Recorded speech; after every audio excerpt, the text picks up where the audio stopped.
الله أشهد أن محمدا رسول الله.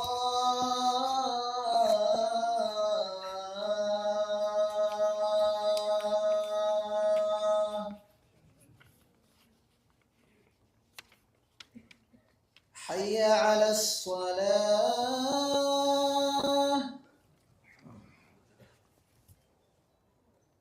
حي على الصلاة،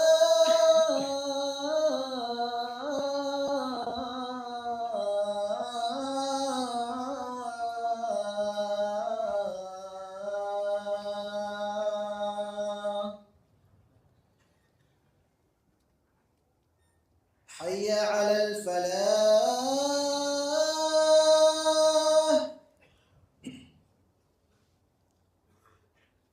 حي على الفلاح.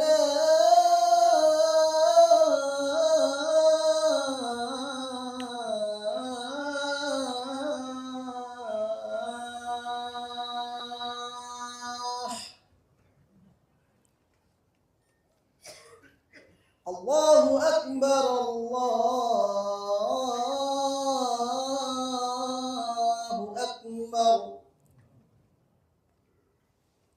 لا إله إلا الله.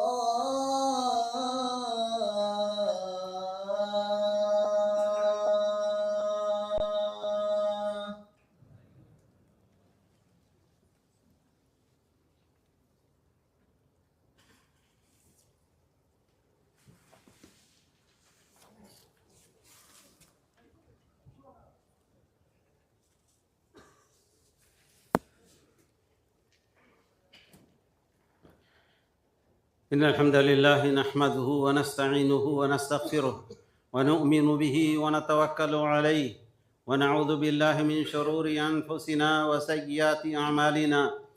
من يهدي الله فلا مضل له ومن يضلل فلا هادي له، وأشهد أن لا إله إلا الله وحده لا شريك له، وأشهد أن محمدًا عبده ورسوله.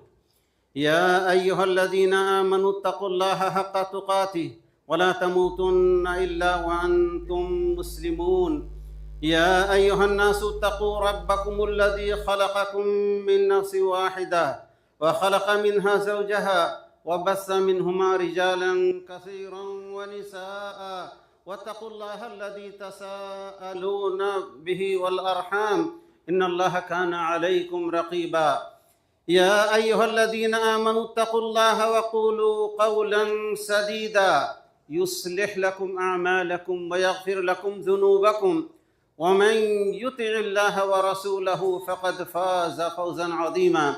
أما بعد، فإن خير الحديث كتاب الله، وخير الهدي هدي محمد صلى الله عليه وسلم، وشر الأمور محدثاتها، وكل محدثة بدعة، وكل بدعة ضلالة، وكل ضلالة في النار.